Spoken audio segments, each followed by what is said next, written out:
Hello friends, ఈ ఛానల్లో మనం డిగ్రీకి సంబంధించిన అన్ని మ్యాథ్స్ టాపిక్స్ని కవర్ చేయబోతున్నాం. ఇది degree 5th semester mathematical special functions paper. So unit 1లో ఈ క్వశ్చన్ చాలా ఇంపార్టెంట్. సో ఈ క్వశ్చన్ చూద్దాం మనం. క్వశ్చన్ ఏంటంటే, show that beta of m comma n equal to beta of n comma n. ఇది మనకు ప్రూవ్ చేయమన్నాడు. సో మనకు ఆల్రెడీ తెలుసు, వీ నో దట్ నాకు స్టార్టింగ్లోనే ఒక ఫార్ములా నేర్పిస్తారు. Beta of m comma n equal to integral 0 to 1 x power m minus 1 minus x power n minus 1 dx ఈ ఫార్ములా. సో ఇక్కడ మనకి ఏం చెప్పాడు, LHS ఈక్వల్ టు RHS నిరూపించమన్నాడు. ముందు LHS తీసుకొని RHSని నిరూపించుదాం.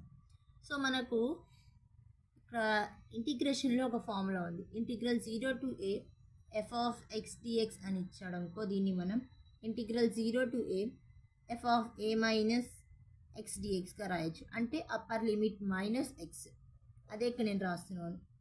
సో ఇంటిగ్రల్ 0 to 1, ఇక్కడ అప్పర్ లిమిట్ ఏంటిది 1 minus X m minus 1 minus X ఉన్న ప్లేస్లో మనం 1 మైనస్ ఎక్స్ రాయాలి. 1 minus X whole n minus 1 dx that equal to integral 0 to 1 minus X m minus 1. ఇక్కడ మైనస్తో లోపల మల్టిప్లికేషన్ చేస్తున్నాను నేను. 1 minus 1 minus into minus plus X n minus 1 dx. Integral 0 to 1 minus X m minus 1. ఇక్కడ plus 1 minus 1 cancel. ఇక్కడ X power n minus 1 dx వచ్చింది. దీన్ని మనం కొద్దిగా ఆర్డర్లో రాద్దాం. Integral 0 to 1 X power n minus 1 minus X power m minus 1 dx.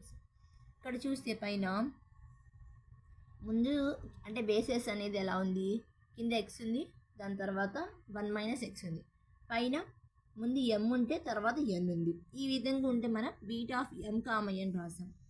అదే ఇక్కడ చూస్తే కింద సేమ్ దానిలాగే ఫస్ట్ ఎక్స్ ఉంది, తర్వాత 1 మైనస్ ఎక్స్ ఉంది, పైన n ఉంది, m ఉంది.